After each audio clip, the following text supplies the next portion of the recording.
Y es importante que nosotros entendamos el proceso de contracción muscular porque a partir de vamos a encontrar que una persona que tiene impedimentos por alguna cuestión tanto patológica como de afectación crónica no va a poder hacer estas contracciones de forma plena y corre el riesgo de lesionarse durante la práctica de la actividad física. Un ejemplo de personas con problemas para hacer esto serían los pacientes desnutridos. Estos pacientes con malnutrición y que tienen poca masa muscular no logran hacer contracciones de forma correcta. Y esta es una de las causas del por qué les cuesta tanto trabajo llegar a hacer actividad física, por ejemplo, de alta intensidad. Tenemos a los adultos mayores que presentan depresión de la masa muscular por sarcopenia y que entonces al no poder hacer, al tener poca masa muscular, no logran hacer tampoco conexión del control neuromuscular y hacer una contracción correcta. El paciente con diabetes que genera algo que se llama neuropatía diabética. Neuropatía, o sea, una patología del sistema nervioso causada por la diabetes.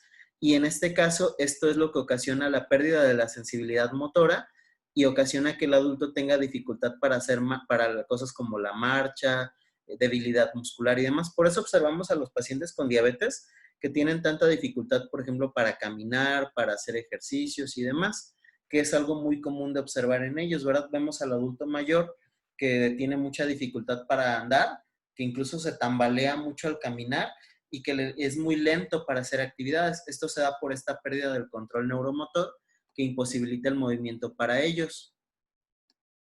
¿Hasta aquí tienen alguna pregunta? ¿Cómo dijo que se llamaba esa patología? O Es la... neuropatía diabética. Neuropatía diabética. Ok, gracias. En la diabetes se dan muchas enfermedades, por ejemplo, o sea, muchas complicaciones. Por ejemplo, está la retinopatía diabética, que es por lo que pierden la capacidad por lo que van perdiendo la vista, pues, la retinopatía diabética. Tenemos la nefropatía diabética, la enfermedad de los riñones. Tenemos la neuropatía diabética, que es la causante también de cosas como el pie diabético que les ocurre a los pacientes. Entonces, la diabetes por eso es un problema tan complicado, tan difícil. Y precisamente, y a esto ahí hay un punto importante, porque con la actividad física ustedes pueden prevenirle mucho de la neuropatía diabética a los pacientes con diabetes. Por eso son tan Pro- importantes ustedes en la patología, porque se ha visto que personas que realizan buen ejercicio teniendo diabetes tienen un riesgo muchísimo más bajo, hasta del 70% menos, de presentar patologías diabéticas. Sí, Paco, ¿tienes pregunta? Sí, profe. Por ejemplo, todas esas complicaciones pues son diabéticas, ¿no? Sí. Pero ¿se podrían presentar en un paciente que no tenga diabetes? Sí, sí, sí, claro. De hecho, las patologías en sí se les agrega el término diabéticas al final, nada más porque en este caso son secundarias a la diabetes. Pero, por ejemplo, puede haber neuropatía por otras cosas, como la neuropatía que sufre un niño con síndrome de Down, o la neuropatía que sufre un niño se me fue el nombre de la enfermedad, del trastorno, con autismo, perdón. O también tenemos la neuropatía que se padece por un accidente, ¿no? El paciente que sufre un accidente y tiene pérdida de la función motora de los miembros inferiores. Entonces, solamente en este caso se dice neuropatía diabética para asumir que es secundaria a la diabetes y no a otro tipo de cosas. Ujú. Sí, ya entendí, profe. Gracias. Muy bien. Bien, y después la otra parte del sistema soma son los tendones. Los tendones, son en sí, son lo que une al hueso, al hueso y el músculo. Decíamos que todos los músculos se unen a los huesos y precisamente se unen por medio de los tendones. Si observamos la imagen de la izquierda, vemos un músculo grande, es músculo esquelético, el que va por fuera del hueso, ¿no? El que va paralelo al hueso, perdón. Y observamos que se une al hueso por medio de una línea blanca. Esa línea blanca son los tendones. Los tendones pueden sufrir lesiones muy fuertes, ¿verdad? Hemos visto que muchos deportistas se lesionan bastante. No sufren como tal una fractura, pero sufren, por ejemplo, hiperextensión, ruptura de tal tendón o demás, lo cual es muy, muy pesado de tratar porque en muchos de los casos requieren incluso cirugía. Ahora, los tendones, decíamos, son un tejido que tiende a lesionarse bastante. Todos tenemos tendones en todos los músculos de nuestro cuerpo y nos ayudan a unirlos con todos los huesos de este mismo. Dice aquí que la unión entre el tendón y el hueso es muy poderosa, al extremo que un esfuerzo anormal puede dañar al músculo, pero raramente al tendón. Por eso se dice que las lesiones de tendones son muy difíciles de tratar, al contrario del músculo. Cuando tú haces un movimiento muy abrupto, lo más común sería que te lesionaras el músculo, que sufrieras un desgarro, por ejemplo, pero que el tendón se mantuviera íntegro. Eso sería lo más común, porque estos son tejidos muy fuertes, verdaderamente muy fuertes. Yo antes lo que hacía era, para este tipo de prácticas, era pedirles a los alumnos que llevaran una pierna de pollo, pero completa, ¿no? Así pedir que agarren al pollo en la pollería y corten completamente desde la caderita del pollo hasta la pierna completa, para ir nosotros quitándole la piel y hasta encontrar el tendón y tratar de separarlo así con las manos. Vemos que es exageradamente difícil poder separar el músculo de la pierna del pollo, tomando en cuenta que la piernita del pollo es así y el huesito es muy pequeño a comparación de la de un humano. Y aún así es muy difícil separarlos, es pesado separarlos.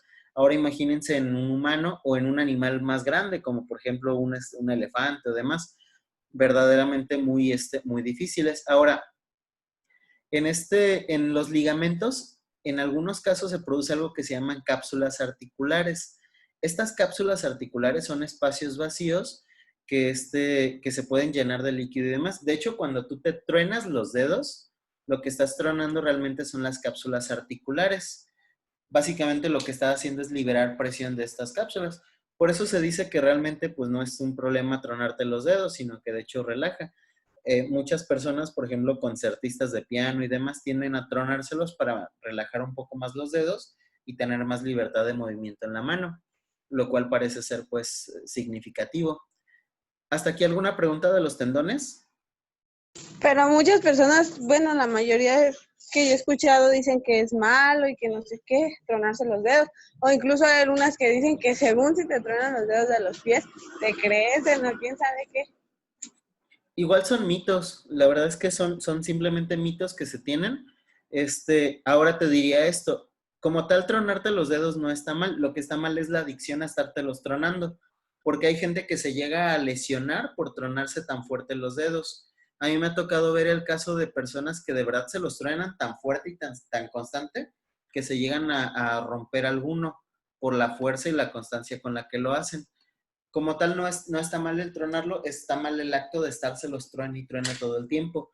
Hay gente que por estrés o ansiedad se la pasa tronándoselos y eso sí está mal, pero como tal es porque representa pues un trastorno de ansiedad o un trastorno compulsivo o demás, y hay que atenderlo desde esa perspectiva, no desde la perspectiva de tronarse el hueso. Antes existía este mito, y es cierto, antes existía el mito de que tronarse los dedos hacía que se te enchuecaran y decían, es que si te truenas los dedos se te enchuecan y te va a dar osteoporosis, bla, bla, bla, bla.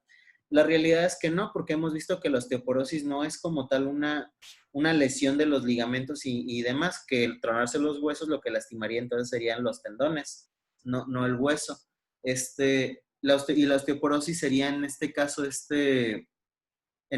sería la disminución de la densidad ósea, pero no tendría nada que ver con haberse tronado el dedo. Y eso es algo importante de decir.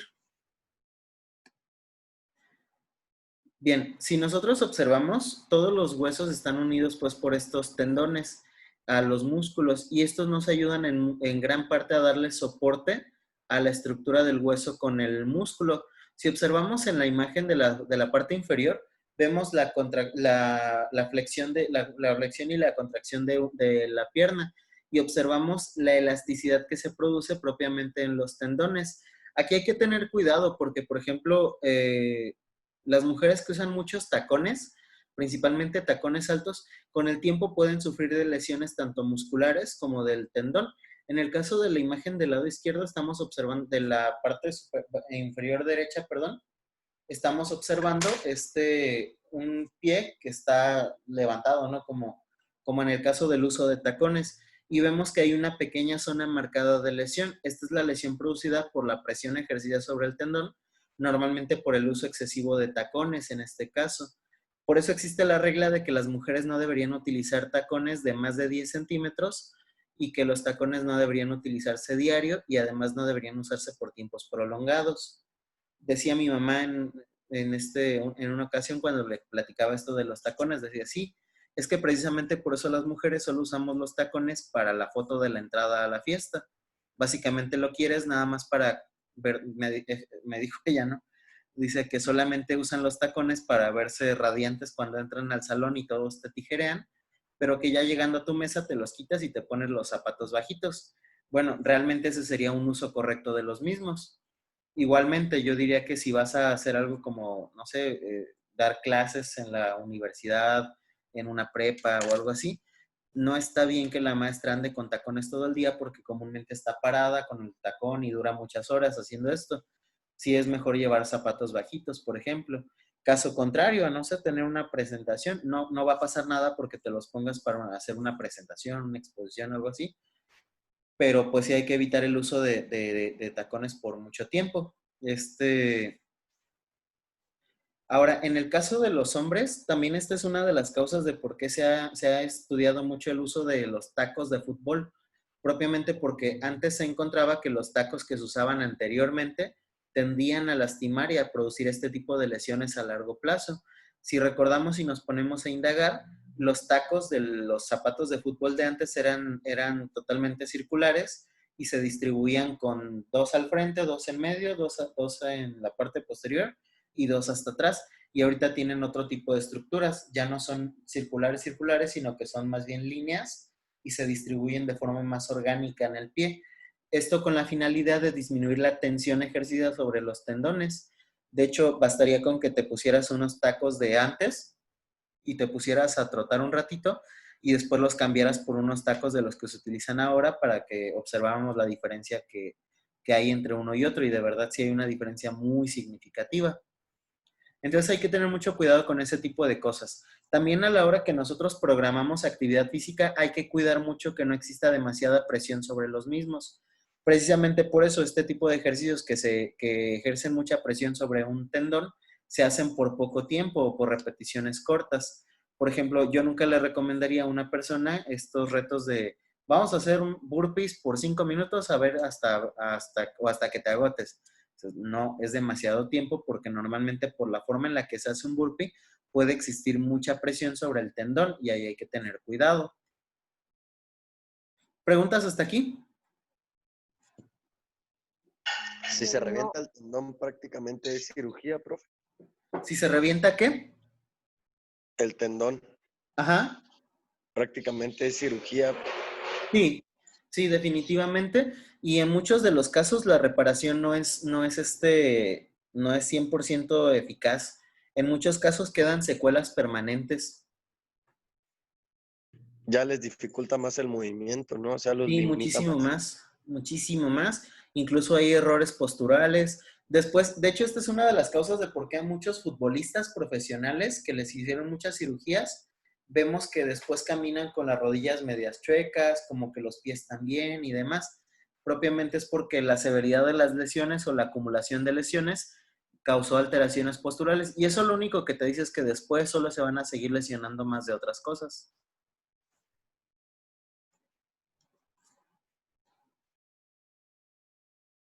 Bien, ahora el tendón está constituido por fibras duras e inelásticas desde el extremo del músculo hasta su inserción ósea. Son de color blanco opacos. Las vainas tendinosas, que son las que veíamos hace un rato, son órganos de deslizamiento que rodean a los tendones en zonas que que implican desplazamiento de gran amplitud. Es decir, los tendones normalmente son estos tejidos que veíamos que se unen al hueso y al músculo. Normalmente son muy duros, son muy rígidos, tienen una fuerza muy amplia, ¿verdad? Y nos ayudan a que en movimientos de alta amplitud, por ejemplo, un movimiento muy amplio, la lesión se presente con menor severidad porque unen muy bien el hueso al músculo, evitando que haya un desgarre de este mismo. Dice que son de origen conjuntivo y de estructura similar a las membranas sinoviales articulares, muy parecidos a las articulaciones. Son cavidades cerradas que contienen un espacio prácticamente virtual. O sea, este espacio que veíamos en los mismos son estos pequeños espacios que se generan entre un músculo y el tendón. estos pequeños espacios que vemos aquí. Estos pequeños espacios que dejan. Las bolsas serosas están situadas en la zona de apoyo y de roce. Las bolsas serosas o bursas más superficiales son prerutiliana, holocraniana, retroquiliana, oclitia y anserina. Básicamente estas bolsas lo que hacen es la lubricación de las mismas zonas. ¿Se acuerdan que decíamos que hay una especie de bolsita con un líquido que se encarga de lubricar? Son estas bolsas, precisamente se encargan de lubricar para mejorar el movimiento y evitar que se lastime un tejido con otro, que un hueso con otro al momento del movimiento se terminen de lastimar. Lo siguiente son las articulaciones. Las articulaciones, perdón, son los puntos de unión de dos o más superficies óseas. Estas son lo que constituyen una articulación como tal. Los puntos de unión de dos o más superficies óseas, o sea, donde se unen uno o dos huesos o más huesos en un mismo punto. Ese contacto se realiza mediante un cartílago. Entonces tenemos que el hueso se une al músculo, el músculo se une al hueso por medio de un tendón, pero después un hueso se une a otro por medio de una articulación, formadas principalmente por estos cartílagos. Dice que el cartílago puede ser iliano y alino, liso, brillante, húmedo y ligeramente azuloso. Está compuesto principalmente por agua. Al contrario de otros tejidos, es muy firme y constituye el único sistema de presurización. Básicamente los cartílagos son estas estructuras como carnosas que se encuentran circundando los tejidos óseos, principalmente donde estos se unen, y que ayudan a mejorar el ángulo de movimiento del mismo sistema. Sus células se disponen en tres capas: superficial, la media y la profunda. Si observamos, dice que la capa media adopta una forma redondeada de mayor tamaño y la profunda tiene células separadas por matriz calcificada que se apoya en la lámina ósea. Calcio otra vez. Básicamente las articulaciones nos ayudan a unir un hueso con otro. Observamos en este caso, observamos en el caso de la imagen que estamos viendo la estructura de una articulación sinovial. Vemos nosotros dos huesos que están unidos a partir de un cartílago. El cartílago que vemos ahí entre estos dos está marcado aquí. Es lo que separa un hueso del otro.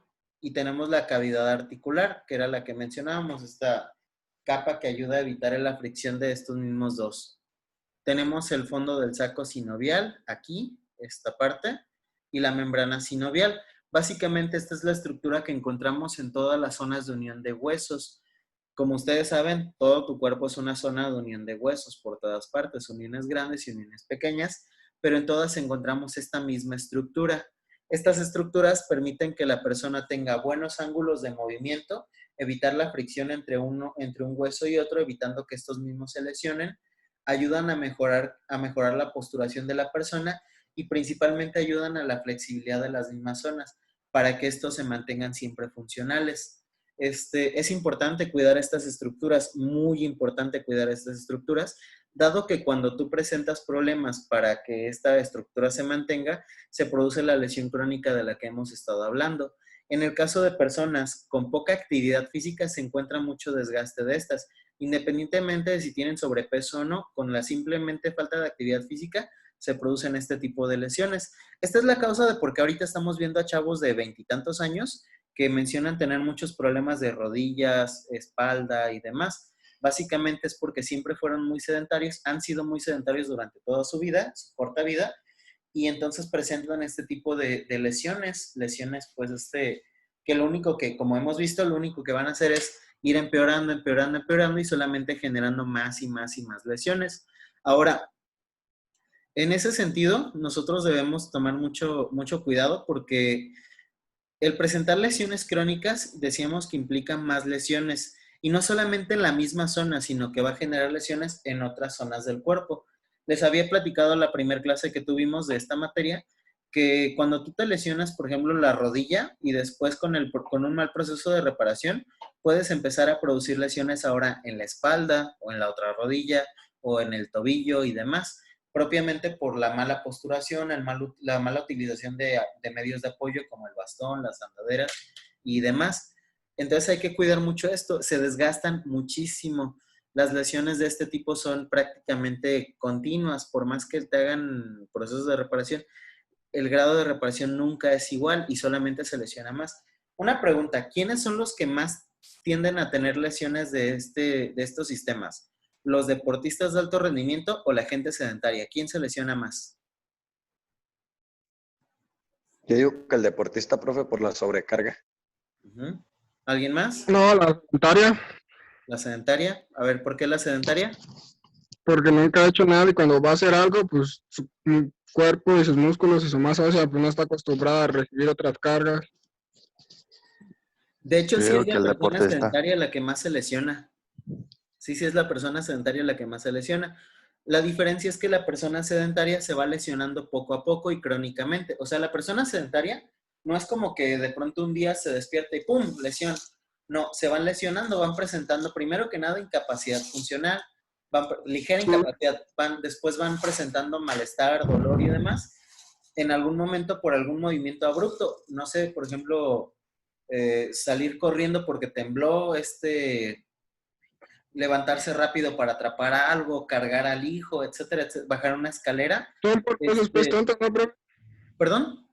Son por cosas que haces muy común, que dices, ¿por qué te lesionas? Y son Exactamente. cosas muy Te sencillas, pues. lesionaste con eso tan común porque ya venías arrastrando microlesiones que son causadas por el sedentarismo. Ahora, si esta persona presenta sobrepeso, muchísimo más severo es el grado de lesión.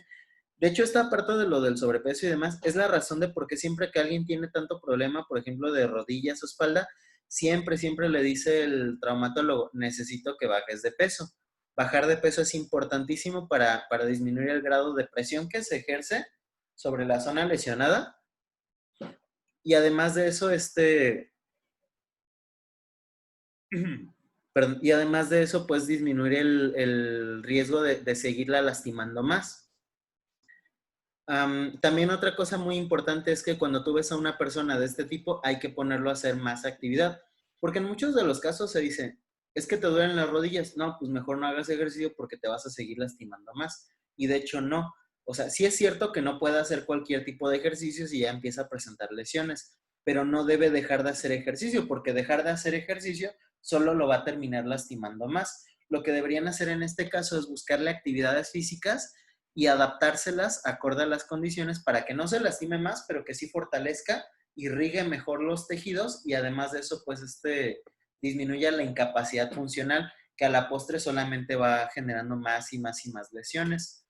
Un error muy común con todas las personas es decirles, te lesionaste, no hagas nada. Te duele la rodilla, ya no hagas ejercicio. Sí deben hacer ejercicio, pero obviamente de bajo impacto. A ver, díganme cuándo hay impacto, por ejemplo, en la rodilla en el ejercicio. ¿Cómo saber que un ejercicio genera impacto en la rodilla? En un salto, por ejemplo, Salto, pero ¿por qué el salto generaría impacto? pues, por ejemplo, el del salto del cajón, ¿no? El momento de regresar al suelo, ¿no? No, yo digo. Exactamente. Básicamente diríamos que hay impacto cuando hay un golpeteo del pie contra el suelo, ¿verdad? O sea, prácticamente siempre que des guarachazo, decía un amigo, siempre que das guarachazo hay impacto. Entonces, salir a correr genera impacto, sí, porque hay impacto del pie contra el suelo. Este impacto Profe, constante. ¿Sí, dime?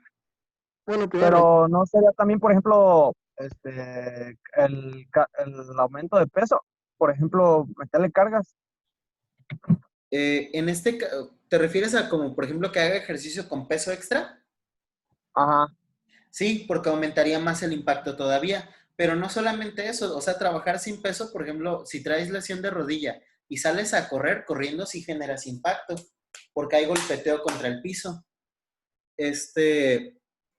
Ahora, por ejemplo, si yo tuviera lesión de rodilla y me dicen que haga ejercicios de bajo impacto, ¿puedo hacer bicicleta estática?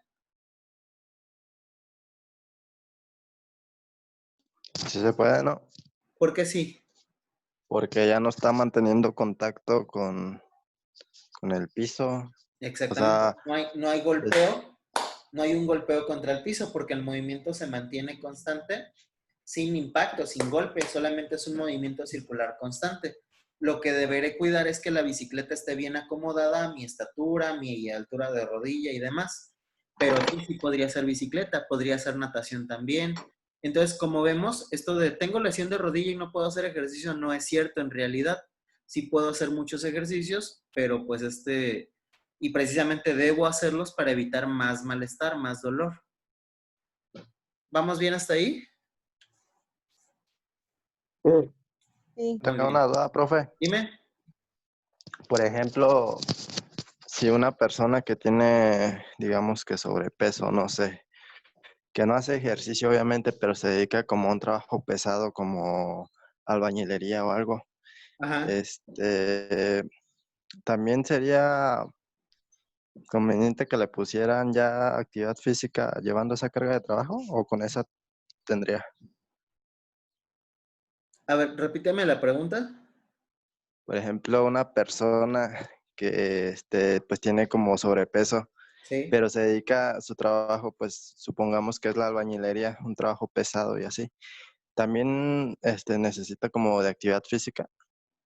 Sí, sí se ocupa, porque de hecho el problema de los trabajos, del trabajo como tal, es que hay que recordar que la técnica, a pesar de que son trabajos de mucho peso, la técnica con la que se hacen no es la correcta para estimular bien el músculo y lejos de eso se puedan lastimar más. Pienso, por ejemplo, aquí yo cerca del consultorio tengo el mercado La Charanda y veo a los descargadores cómo cargan bultos. O sea, yo los veo levantar pacas de chiles que pesan 120 kilos y cargárselas ellas solos. Pero tú ves la forma en la que la levantan y dices, bueno, o sea, sí están cargando 120 kilos, pero la técnica con la que levantan no es la adecuada y con la que cargan menos. Obviamente es la forma que ellos utilizan para poder aguantar los 120 kilos. Pero lo que esto me dice Pues es que si no tienen cuidado se pueden lastimar más. ¿Sí, ya dime? sería como los mamados del gimnasio, ¿no? Que levantan 120 kilos también, pero que no lo Exactamente lo que levantan. decimos. Levantan un montón, pero tú ves si está muy mal hecho el ejercicio y no van a estimular lo suficiente o se pueden lesionar pues en contra del beneficio que obtendrían. Y entonces el hecho de que el trabajo sea pesado, lo único que me hace es tener que ir a decirle, vamos a ir a su trabajo, bueno, que es algo que ustedes podrían hacer, es vamos a su trabajo para ver cómo hace las principales actividades. Por ejemplo, usted es carpintero, déjeme ver cómo le hace para levantar una tabla para ayudarle a hacer correcciones y porque si no se va a lastimar más la rodilla. Por ejemplo, a ver, vamos a hacer correcciones posturales al momento de cómo levanta la tabla. Le voy a dar sugerencias de hasta cuántos kilos levantar para evitar la lesión. Prefiero que haga, no sé, prefiero que haga 3 viajes más a que quiera en un solo viaje cargar todo y entonces tener más riesgo de lastimarse. Por eso también es importante la salud, la cultura física y la actividad física y el entrenamiento. No solamente se da en el gimnasio, sino también hasta en las cuestiones laborales puede tener aplicaciones. Y eso es muy importante para evitar este tipo de situaciones. Dice Ramón, profe, ¿hay diferencia entre la fuerza de carga y fuerza de impacto? Por ejemplo, tirar una patada. ¿Hay diferencia? Sí, hay diferencia, mucha diferencia. En el caso de ambas, el problema es que sea como sea, hay un impacto. En las dos hay un impacto. Decíamos que en el caso de la fuerza de carga, habría que ver cómo es la dinámica y la mecánica del ejercicio.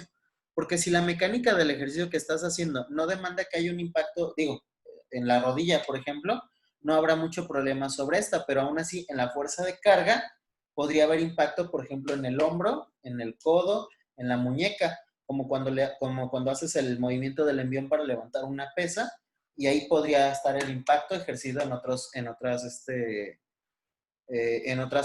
zonas, en otras rótulas, en este caso la del hombro, el codo, la muñeca. Ahora, con la patada el problema que tienes en realidad es que el movimiento de golpeo, el golpeo como tal, si no se usa de una forma, si no hay una técnica correcta, por ejemplo en el taekwondo, tú sabes que en el taekwondo tiene que entrar bien el empeine, porque si no entra el empeine, entras con un poquito más arriba, puedes lastimarte o romperte completamente el tobillo. Igual cuando quieres dar una patada tipo Kipchoge, ¿no? Dejar caer el talón sobre la cara, el problema que tienes es que si no levantas con la técnica correcta, puedes generar un movimiento de hiperextensión. y entonces lastimarte la rodilla o la cadera incluso, que es algo que le ocurre a muchos taekwondoines, lesiones de rodilla o cadera por hiperextensiones, por mala técnica de pateo. Entonces ahí hay que tener cuidado con eso. A fin de cuentas, en ambos, aunque son diferentes, ambos pueden producir lesiones. ¿Alguna otra pregunta?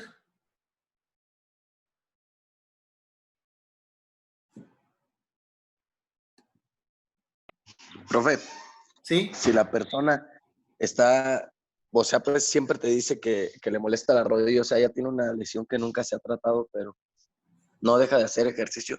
Lo único que Ajá. tendría que hacer uno, más bien no es sacarla de ejercicio, sino administrarle la carga. Sí, pero también si te dice que ha tenido problemas de rodilla durante mucho tiempo, o de otro lugar, ¿no? Por ejemplo, del hombro, de la espalda. O sea que diga, cuando estoy normal no me pasa nada, pero ya después o cuando hago un ejercicio demandante me molesta. Entonces ahí tendría que ser el tipo de ejercicio. Sí, yo ahí lo que te diría es que siempre por seguridad y por salud de la persona, le digas, o sea, sí puedes seguir haciendo ejercicio, pero sí déjame que te hagan una evaluación antes de, vamos con el traumatólogo, con el fisio, por ejemplo, para que te hagan una revisión más exhaustiva para no arriesgar. ¿Por qué? Porque el hecho, o sea, que traigas malestares, aunque sea solamente con el ejercicio, o que puedas hacer bien ejercicio, pero te duela en cuanto acabas, no es normal. Y lo que podría estar pasando es una acumulación de lesión crónica. Entonces siempre es mejor saber que la persona está bien o dónde va el problema, porque podría ser que la persona presente dolores, pero por mala posturación, y al tú corregirle la postura desaparecen, pero sería como experimentar y no es lo correcto cuando tratas a una persona. Entonces yo te diría que si la persona te dice eso, es que siempre he presentado dolor de rodilla, pero sí puedo hacer el ejercicio. No, vamos a que te revisen primero. Si quieres en lo que te revisan, te pongo a hacer otro tipo de ejercicios. Por ejemplo, vamos a trabajar todo el tren superior y vamos a descansar esta semana las rodillas, pero esta semana haz el propósito de ir al trauma o al fisio y que te revisen meramente por seguridad. O sabes que de plano, si no vas a ir, sí te voy a poner a trabajar el tren inferior, pero entonces quedan descartados todos los ejercicios que causarían este impacto en la rodilla. Y entonces vamos a hacer otro tipo de cosas que no te generen ese tipo de malestar. ¿Por qué? Porque no quiero arriesgar a que produzcas una lesión más crónica. En teoría se supone que contigo va a empezar a entrenar mejor y también a hacer más carga y todo eso. Entonces, no tendría por qué, o digo, perdón, se expondría a una mayor lesión si no le revisamos ese tipo de situaciones. Siempre hay que revisar a la persona antes, pedirle que vaya a que lo chequen si no eres tú el especialista para esto. Y una vez que está todo descartado, ya, ahora sí a darle con todo el entrenamiento. Pero al menos así ya te das una idea de por dónde va el problema, para si no se va a atender más especialmente, pues bueno, ya al menos que tú puedas a modificar los ejercicios. Muy bien. Sí, Ok, profe, gracias. sale. Bien, como ustedes observan, esta es la imagen que habíamos visto la clase pasada. Ya me habían dicho ustedes los errores que vemos en esta imagen, ¿verdad? De antemano decíamos que la persona que está utilizando el bastón, observamos que incluso ya tiene una mala postura al caminar. Vemos las rodillas cómo se abren hacia afuera. Esto es causado normalmente por el desgaste en las mismas zonas. Evidentemente es un adulto mayor. Bueno, es desgaste también producido por la edad y todo esto, pero también secundado por un mal uso de su aparato de apoyo, que en este caso es el bastón. Decíamos, uno de los errores que está cometiendo esta persona es que su bastón está muy despegado de su cuerpo. De hecho, aunque la agarradera del bastón está pegada a su cadera, la punta del bastón que va unida al piso está muy distal de su pierna de apoyo. Entonces, ahí el problema que está causando es alteración de la postura. La persona camina inclinada hacia el costado derecho, hacia el costado de su bastón, y eso le va a producir más desgaste, más lesiones en la rodilla, más lesiones en la espalda y demás. Normalmente lo que nosotros hacemos en este tipo de casos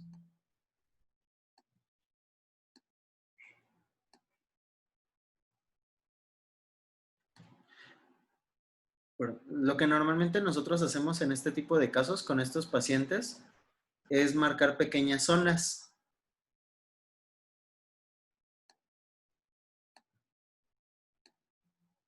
Básicamente buscaríamos la altura de de las crestas. Si observan ustedes,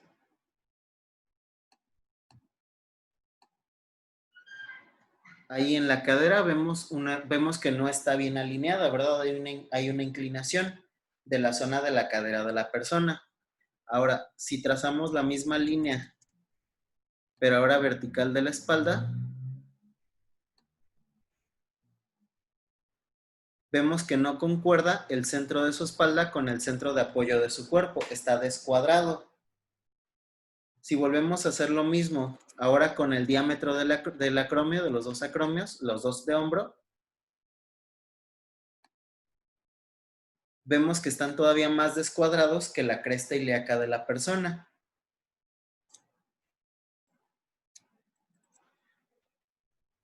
Si nosotros trazamos del punto medio donde se unen el vértex de la espalda con el punto medio de las crestas y la zona de apoyo de los pies,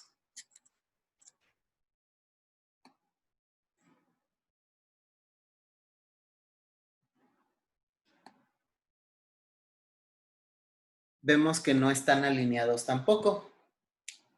Entonces, la persona está haciendo una pésima postura para la marcha, su cuerpo está todo descuadrado y entonces está teniendo problemas muy severos, va a tener problemas muy severos para la posturación. Eso es precisamente a lo que nos referimos. Esto es un análisis rápido de la biomecánica de la marcha de esta persona. ¿Más o menos bien hasta ahí? Sí, profesor. ¿Qué opinan de lo que estamos viendo? ¿Y ahí cómo sería el consejo para que corrigiera la postura, profe? ¿O cómo se le dirían? Lo primero ¿Todavía sería se puede en una persona así? ¿Perdón? ¿Me repites? ¿Todavía se puede corregir a una persona así ya? Habría que revisar si este problema de posturación está generando lesiones crónicas para ver qué tanto se puede revertir. Hay un grado de reversibilidad, pero hay que ver qué tanto es posible hacerlo. Lo que normalmente nosotros tendríamos que hacer en este caso es revisar, como decíamos, el grado de lesión que presenta y después hacer las correcciones en la postura, que respondería ahora a la pregunta de Maldonado. Normalmente lo primero sería enseñarle a caminar con el bastón, ¿verdad? Se supone que la idea del bastón es que tiene que ir pegado a la pierna de apoyo con la que tú vas caminando. En este caso, si el bastón va bien pegado a la pierna de apoyo con la que la persona debería estar caminando, se supone que debería presentar menor impedimento para una marcha adecuada. Pero en caso de que veamos que la persona no logra corregir la postura, aún corrigiendo la postura del bastón, tendríamos que ver otra alternativa. Una opción que podríamos hacer sería pedirle que use 2 bastones, uno en cada mano, para que corrija el movimiento caminando con los 2 bastones en cada pie. Esto al menos mientras se educa a la forma correcta de utilizar el bastón en la marcha. Otra alternativa que se puede utilizar es decirle, pues vamos a cambiar del bastón a la andadera, mientras corregimos la postura otra vez. Como la andadera se supone que va pegada al cuerpo, esta va a hacer que la persona sí corrija más la postura que el bastón. Esas serían las alternativas más rápidas. En caso de ver que la